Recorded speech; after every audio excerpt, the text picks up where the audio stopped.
Hello and welcome to the Edufuturists podcast. Great to be back with you. The second last one before we have a bit of a summer break. So excited for this one. Been looking forward to getting Gerd Leonhard onto the podcast for a while. So it's going to be a great episode. Before we bring him on, lads, how are we doing? How's things in the very, very, very warm Northern England at the moment? It's exceptionally brilliant, but moist at the same time. So it's nice to have a bit of sun. It's nice to have a bit of blue sky, but it is warm. It is warm. I am not gonna lie. It's days like this that make me glad that I'm not a teacher, teaching in a classroom with 30 students with the windows closed, and trying to manage that in an afternoon after they've been running around sweating and horrible at lunchtime. So. Yeah, just to rub it in the face of half our audience there. Sorry, everyone. Hopefully, you're listening after you've finished for your school holidays. Yeah, Stephen, how's it going? Good. Yeah, warm, positive, but yeah, it's a good week, and we might be sleeping with the duvet off, Dan, but we're enjoying it, aren't we? No, that's not me and you sleeping with the duvet, Steve. Just so everybody's clear. Well, we before we went on air, we talked about Dan's phobia of monsters and how he's worried he can't dangle his leg off the bed in case of the monster under the bed gets it, and now he's going to buy the tiniest sheet to. I don't think that's irrational. If a phobia of monsters, I think if monsters existed, we'd all have a phobia of monsters, surely. Well, it depends, doesn't it? Monsters do exist. Do they? Yeah, of course they do. Like monitor lizards, that's pretty much a dinosaur. I'm worried about what you've got under your bed, Ben. And I haven't got a monitor. If an Oswald's pistol, then, I'd be putting a sheet on if I had a monitor lizard under my bed. But yeah, good. It's warm. I think it's meant to break in it next week, and it's probably going to be raining then from then on in until next year. So I'm enjoying it. I mean, yeah, windows open. Hopefully, it doesn't disrupt how I sound. Apparently, I always sound like I'm in a tunnel. And I need to put I think Dan just winds you up. I think he just says it every week just to wind you up. But I have the same argument. I'm like, damn, just leave it alone. But yeah, I might have to start listening back to myself. Oh no, I better don't actually. Right. Yeah, good, all good. Good British conversation there about the weather. Yeah, bed sheets and monsters. Yeah, love it. Yeah, all good. Holiday next week for me. 3 weeks off. Looking forward to it.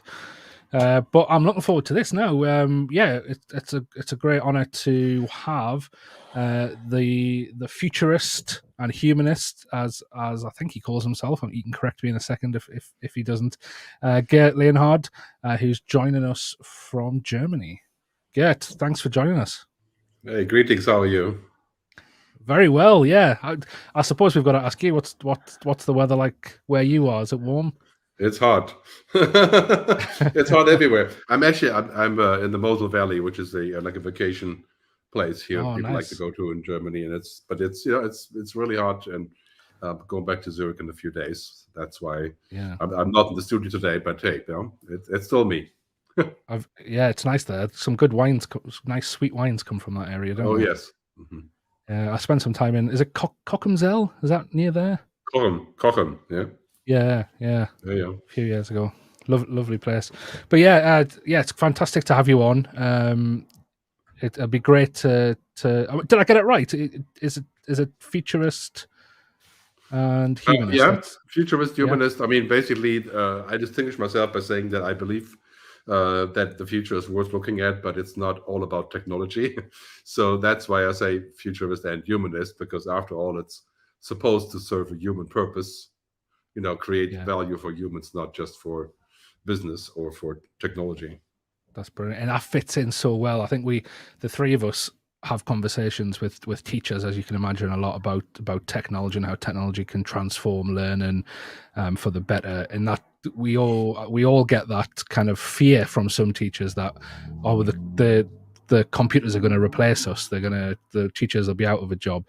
But actually, I think all three of us use the argument that actually technology will help us be more human in the classroom, will help us be more human with our students and take away those mundane style jobs, so that it fits in really well with I think our view and where we're coming from as well.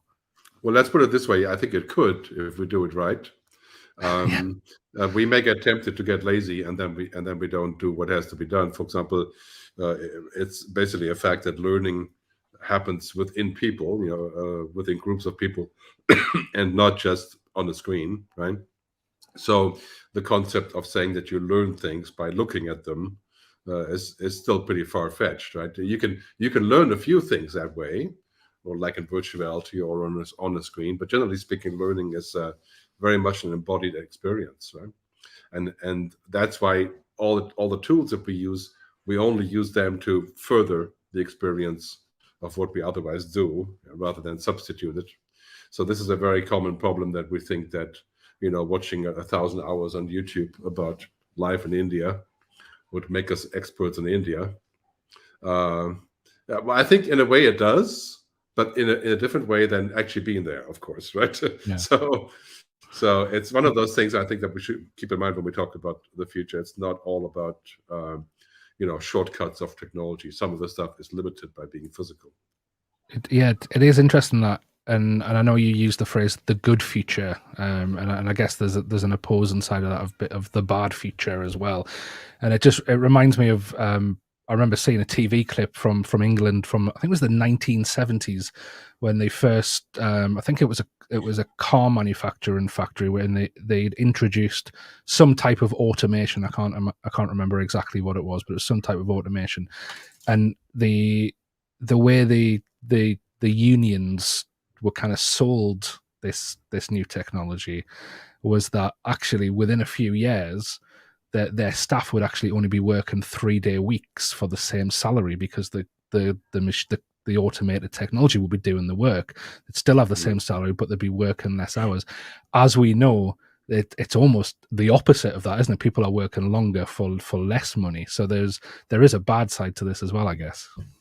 Well, that part is really not because of technology. It's because of our policy and our labor structure. I mean, for example, you can see productivity is increasing in many jobs because of automation, but the payment to the laborers is not increasing. It's the margin that's increasing, right? So you have the curve going up in productivity, and the other curve is staying the same, or even lowering, the amount of money that people get paid, right? And that is a question of social policy. It's not really a question of bad or good automation. And then that becomes that element where you've talked about there, the technologist and the humanist. It's about understanding that the technology it can be neutral, and very often is neutral, isn't it? It's how humans use it and how then it relates to humanity that makes it good or bad. Yeah, William Gibson, the writer, right, the science fiction writer, one of my favorite writers, William Gibson. He said that technology is morally neutral until we use it, right? And that is very much true. We can use technology for really good things and really bad things. You can use a hammer to kill somebody, or you can build a house, right? That's also technology. And then you can use artificial intelligence to do away with humans. You could do that probably eventually, or you could do it to make human work more meaningful, right? So the question is, what is the framework around it, and who is in charge of what people make, and what is the social structure around it? So I always say that basically the future is better than we think, because we're going to solve most practical problems using technology, but then we have a hard time agreeing on the policy around it, like social policy, work benefits, and all that kind of stuff. And that's really the biggest problem. The problem is not that we don't have the tech. The problem is that we don't have the wisdom, to come up with the right solutions. Yeah, I like that. I like that a lot. I think it's that idea that we've got a responsibility. There's an ethical and moral responsibility for us as humans. And I was listening to an audiobook by Marcus Buckingham, who does a lot of the stuff in terms of Gallup polls and the way that we function as humans in terms of our psychology and our calling and work and stuff like that. And he said something very, very similar about the idea around we attribute emotion to things, which then makes these things good or bad. In and of themselves, they aren't. So yeah, I like that, and I think as we're kind of talking about this, I'm excited. First of all, I'm excited to talk to a real life futurist. That's an actual job. It's probably the dream job. But obviously, when most people talk about this idea and about thinking about what the future is going to look like, and we don't want to talk about predicting the future, but thinking about what the future might look like, we know that it's often can be seen as like almost a futile job or futile idea. So I wonder if it'd be worth us just talking about how did you get into this before we talk about what your thoughts are about the future. Well, there's a lot of great quotes about the future. One I use a lot is that our attitude contains our future. So, for example, as we look at the future, we think the future is lousy or there's no opportunity, it's all bad. Then we tend to create that future, right? And the other one about the future is that this is really not at all about prediction. It's just to be better prepared. So I'm not interested in predicting what will happen 10 years from now, but I am interested in being better prepared for the things that may pop up, personally and business-wise and economics. And when we do that, then we can actually design a better future because we make better decisions, right? For example, in education, it's quite clear that we're facing a dramatic reboot of what education is, because basically we're teaching our kids to become sort of advanced level robots, be efficient. And what we really have to teach them is how to be advanced humans, right? So that they can actually use the robots to do what they're going to be doing. And so what we have now is most of education is subject to grading and all the things that are fairly 50-year-old, 100-year-old things. Yeah. And that really needs to change so that our kids can learn how to be creative and to have intuition and imagination. Agreed. Yeah, definitely. I think that's the dream, isn't it? That's the I know we had I don't know if you've heard of Siddhartha Mitra, who did the hole in the wall experiments in India in the 90s. We were talking to Siddhartha, joined us for our annual award ceremony a few weeks ago, and we were chatting to Siddhartha about that whole idea of kind of what is schooling, where does it come from, and his whole idea is that it was designed, especially when you look at the realm of empires and a few hundred years ago, and the rise of, like, especially the British Empire, and it was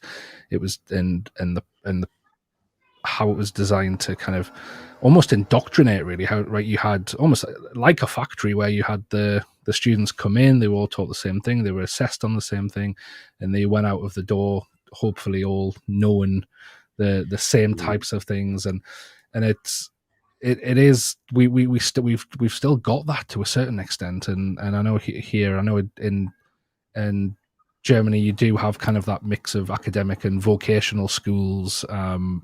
Here we still very much have that the kind of that traditional knowledge factory mentality when it comes to school, and a lot of schools are doubling down on that over the last few years as well, and you can almost see the writing on the wall, especially if technology is really gonna transform how we do menial tasks, how we even to the point of being able to do advanced level problem solving for us. That actually we're going to need to really look at what is the education system, what's the purpose, and I think it does come back to some of what you were saying there about values, about being humans, about learning how to work with one another as well, not just sit on your own individual desk, do your own exam at the end of the day, go out and then sit in your own cubicle, because it's not how the world is working, and won't ever again, I guess. Well, I did a show on my new show called Gerd Talks, and we do it every couple of weeks. Last one was Bill Halal, who wrote a book called Beyond Knowledge.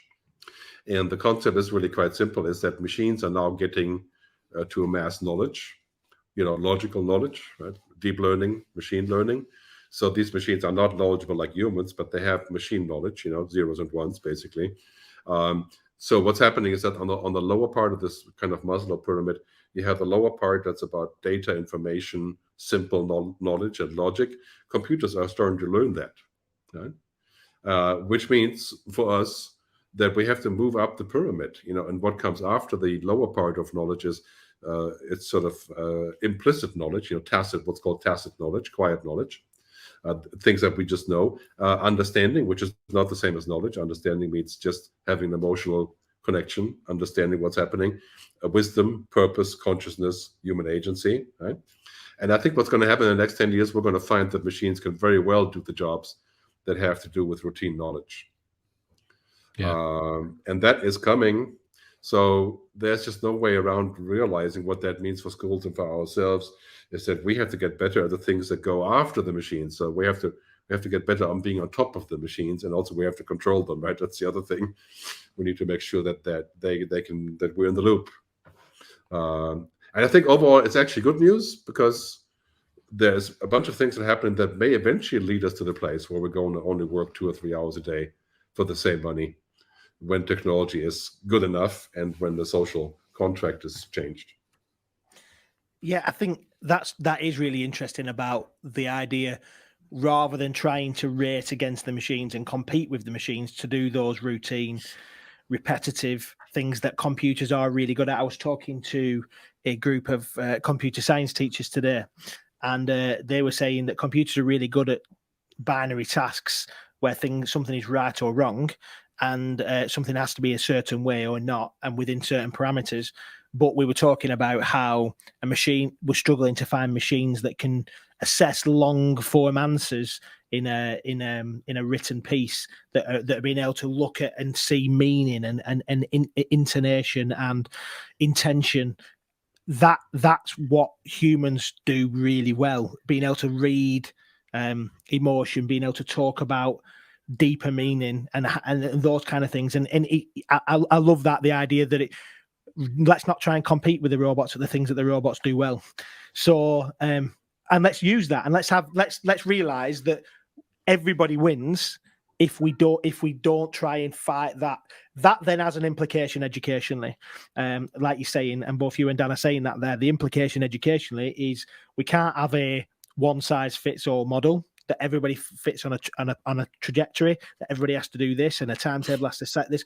But how does that then look if we've not got a routine that he's working on a bell, on a timetable in that way, but also isn't just looking at a screen doing the video that way? How does that connection, that humanity and technology interweave? Well, I mean, there are a lot of issues here, but I think in the end, to think that a machine has human agency or consciousness, like DALL-E or other AI programs from OpenAI, just because they can sort a bunch of input to make an output, that is, of course, a crazy idea. What the computer really does, it goes into a very large room, and in that room there's 1 million drawers of things, of answers, and it figures out the right drawer right away, just like what a human would do with 10 drawers.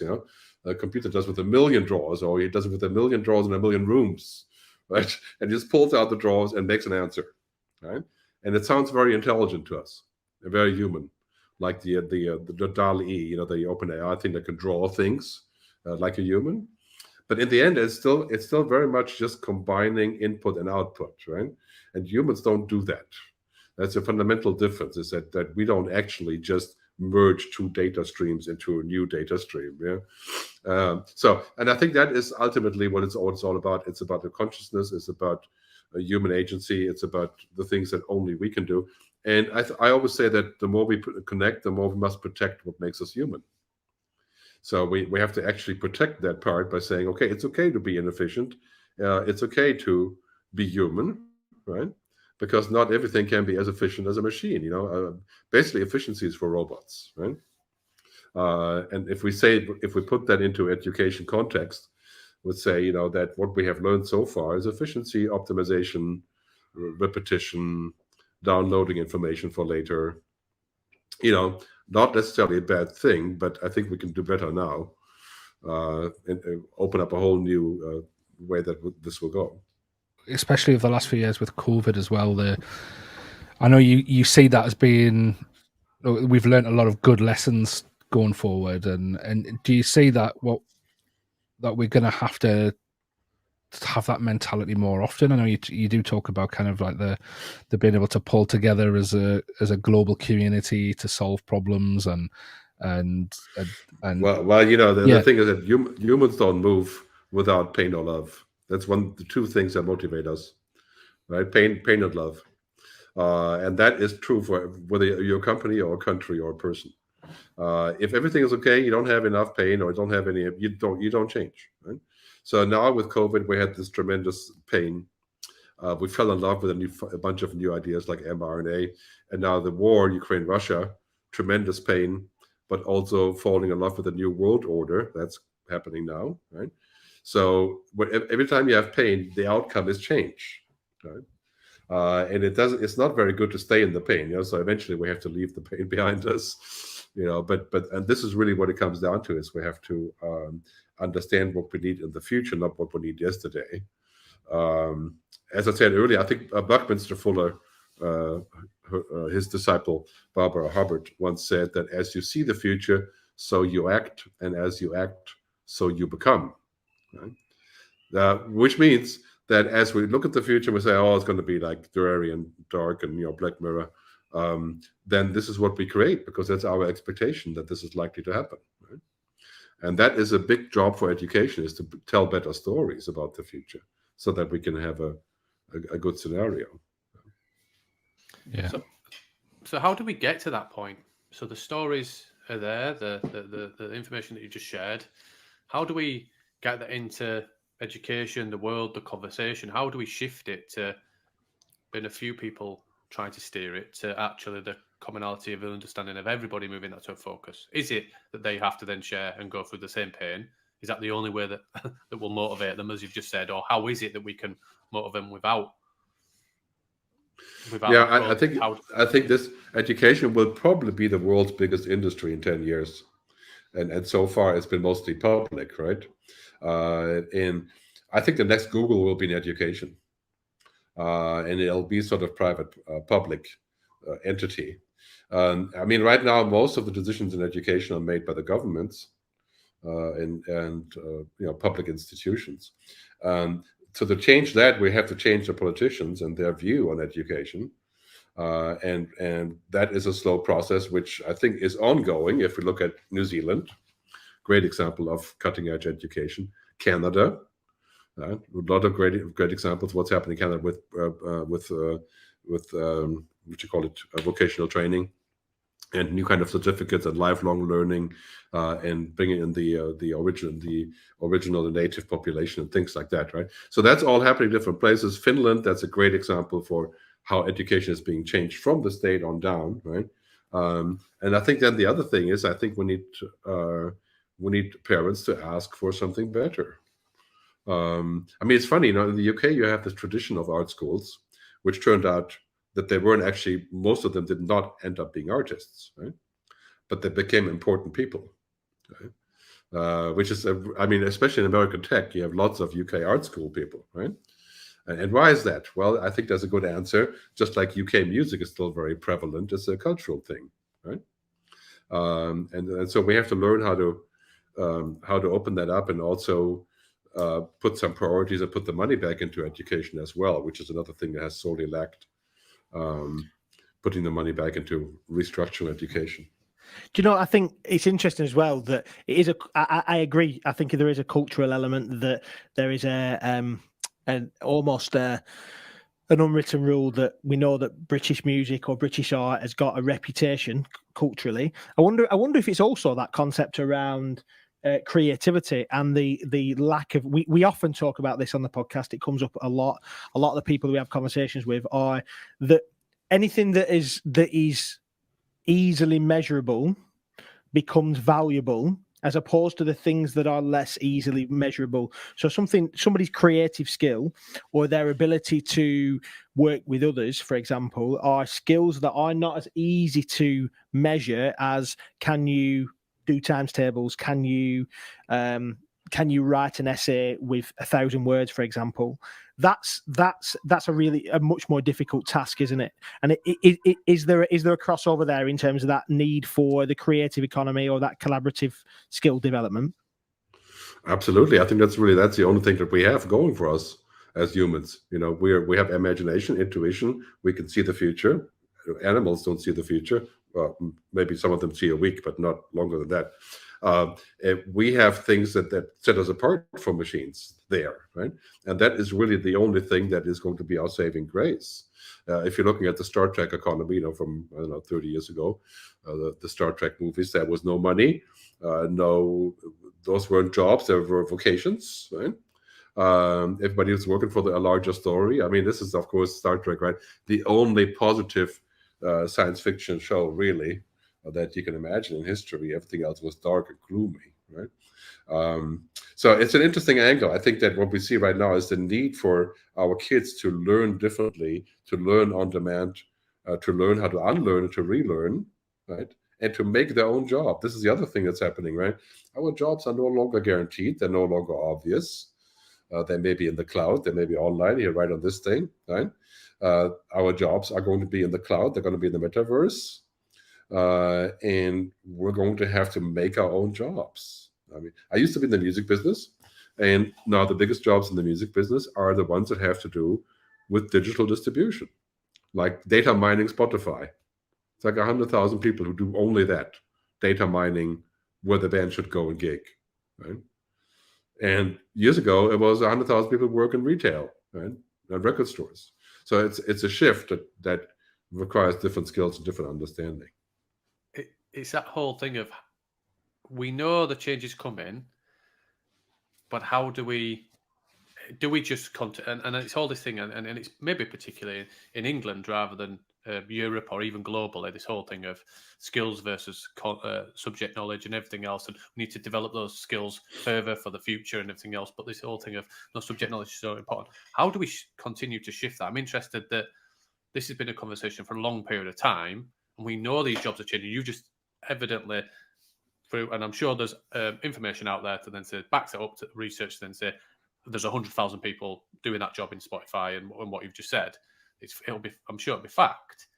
But how do we convince those decision makers, as you said, governments, to shift the rhetoric around the learning for and preparing for that, rather than what is outdated and what is currently happening?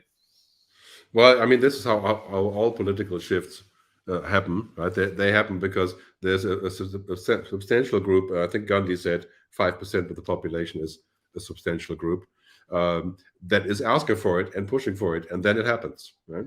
So, for example, I've always said that we need our kids to have a future mindset. We have to have our kids understand what is coming, the good things and the bad things, and that's teachable. It is a personality trait, right? It's an attitude.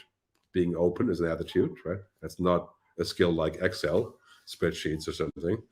And it's more and more going to be about those character traits that we have to teach our kids and that we have to teach in school, rather than downloading information.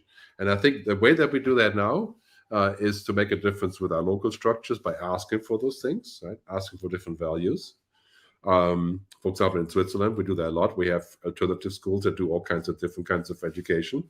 But as I was saying earlier, I think we're going to have, the public will continue and the government to run a lot of education, but we are going to have a Google-like entity that will probably work very closely with government to make that happen with technology. Because clearly we're all going to need that, right? It's going to be a fantastic business. And yeah, you have the Khan Academy and all these kind of things, but I think it's going to be another cup of tea altogether. Yeah, and we're starting to see that emerge. I don't know if you know much about the Synthesis School in America, which started kind of off the back of Elon Musk and what he was doing at SpaceX with the employers' kids there. They're starting to emerge, and we talk about this a lot. We started, in fact, myself and Ben were chatting about we keep saying we're gonna write a book. Gerd, we are gonna have a book. We promise. And this podcast, we gather so much research every week, and I think we're at that position now. We're starting to see the trends and starting to see where things are going. And we're like, one of the things that we talk about a lot is the fact that the state education system is going to be at a crisis point in the next decade, and it's exactly what you're saying there, that there's going to be better alternatives out there. There's going to be better alternatives for parents, and especially when big employers start taking learners from those schools on the internet, those the synthesis schools out there, and all of that, the Kadato school. Like when that starts to happen, it's going to be a no-brainer for parents, especially the ones who've got the money to afford it as well. And there's going to be a real crisis. And the way I see it is, I think there could be a split. There could be we could go into a more of a hierarchical education field where, and I know at the minute we especially in some countries there's private education, there's the state education, and there's already that 2-tier. But I think another tier is going to be introduced where you can choose to opt out of the system, and the parent will put the child into a global course where they're collaborating with students around the world in real time, problem solving, communicating, and are going to be so attractive to global businesses as employees or as freelancers, for example. And yeah, I think we're heading to a crisis point, and just this is really true, of course, for all of the pivot points that we've seen in the last 5 years. We're moving towards crisis, and the crisis is here, like COVID, and then we act and we do something, and we spend $30 trillion to come up with solutions. And the next crisis we're having right now, of course, is a crisis of sustainability and green and the green future. And that is a crisis where we have to spend roughly 2 to 3% of global GDP. That's $150 trillion.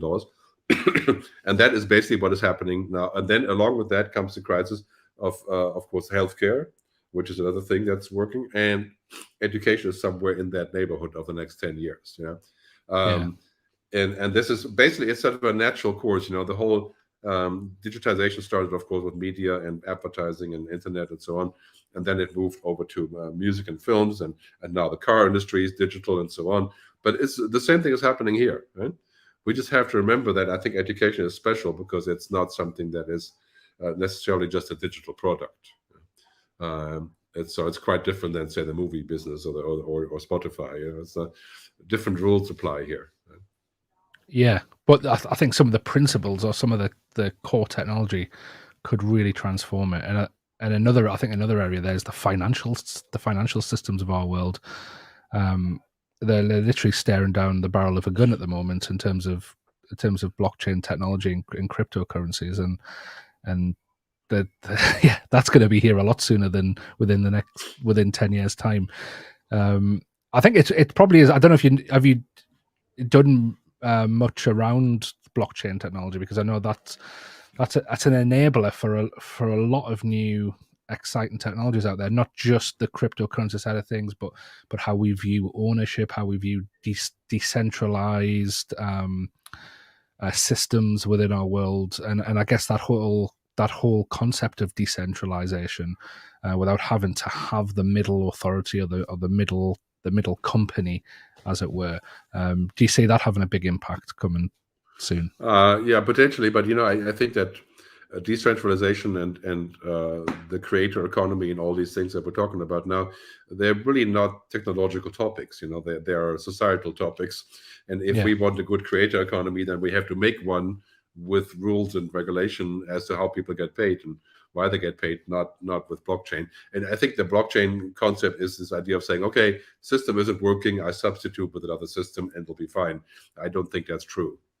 I think that we will never have an economy that's absolutely decentralized, peer-to-peer, encrypted, in the sense of that being the number one public infrastructure. That's extremely unlikely. So we'll have subsystems that do this, for example, for contracts or navigation or using the blockchain. But generally speaking, I think that we're going to see a lot of activities in that regard. Right now, I think, for example, for money, it's all going to be about central bank digital currencies. So it's a digital money, but it's from the bank. It's not from a Japanese inventor. And I think that has been good to have there for a while. But generally speaking, I don't think that's the solution really. In terms of what you think solutions are going to look like, and I know that your really popular talk about the good future talks about 2030 and about what that might look like. I wonder if you could kind of do a bit of an outline for our listeners about what this might look like, where you think this this could be going, and potentially some of the challenges that creates. Yeah, I mean, I in the film The Good Future, which is thegoodfuturefilm.com, and I'm making a new one as a follow-up of that now. But basically, the film describes kind of the possibilities of a positive future, for example, where we solve climate change, where we have public health care for free, where we have basically unlimited energy, where we use technology to not to our detriment, but to actually use it to our benefit, like artificial intelligence. Well, it's a short film, so I'm not covering everything in there, but basically it's outlining all of the possibilities. And the bottom line is, in the end, like I said before, we will have all the tech we need because we're inventing stuff every week, every day. If you see what's happening with batteries, for example, car batteries for electric cars, I mean, the invention level is just, in a year or so, we're going to have a car that goes 1,000 miles. Right? I mean, that's unreal, right? It's exploding exponentially. So we have all of that, and then on the other hand, we haven't made the right decision, for example, as to how to roll out the fill-up stations, right? So we have all the tech, but we don't have the wisdom to set it up, and this is very true for education, right? So we'll have all the VR worlds, we have all the devices, but then we don't have enough money to give the poor kids an iPad, and so this is what we have to approach. I think this is the political part, the policy part, the societal part. Yeah, and I can't help but be skeptical. I think when you look at just history of especially political history, very, very rarely are there examples of true altruism. It's very much driven by profits for the people in power, and does it benefit them? I would debate that. I think that's actually generally, I think you can say that it does take humans sometimes a long time to figure out what the right path is. But for example, what we did with nuclear weapons, we had 2 weapons, and then we said, okay, if we have 20,000 weapons, we're all toast, right?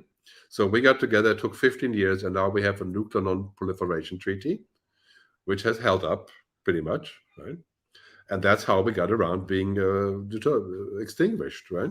And I think, generally speaking, we are capable of doing that. As whether we agree fast enough, well, we can see with climate change, we clearly didn't. And we're going to pay the price for the next 20 years. But going back 20 years from now, we'll have the tech to roll back. This is just a question of priority. So I wouldn't generally say that people are not capable or not doing the right thing, or I don't think they're not capable. I just think there's a motivation is messy, isn't it? It's yeah. It's that thing you were talking about, wasn't it? About the curve, productivity curve being up there, but then actually the payment being there. It's a similar kind of mentality, isn't it? But this is primarily because of the old-fashioned kind of extreme capitalism and the stock market logic, which only counts for profit and growth, and that's ending already. I mean, you can see everywhere people are talking about people, planet, purpose, prosperity. I mean, that's in every report of companies. It's popping up everywhere, right? So we're seeing the stock markets being transformed already towards a model that's not just about profit and growth. Because one thing is for sure, if we continue on the profit and growth model that we had from Milton Friedman and others from the 70s, then it's lights out by 2050, right? Because basically we're running all the way to the top of that pyramid, and then there's nowhere to go, and we haven't solved anything, right?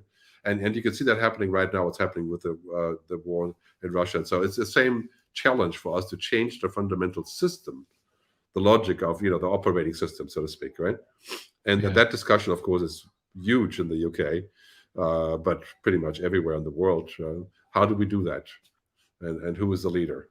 It was great to chat to you, Gert, and I feel like we've just gotten started. We'll have to do it again soon, and thanks for sharing your wisdom with us, and have a lovely time in the Mosel Valley. Yeah, you're welcome. Thank you, and see you down the road. Thanks, Gerd. Take care. Live long and prosper. Yeah, peace. Yeah. 1, 2,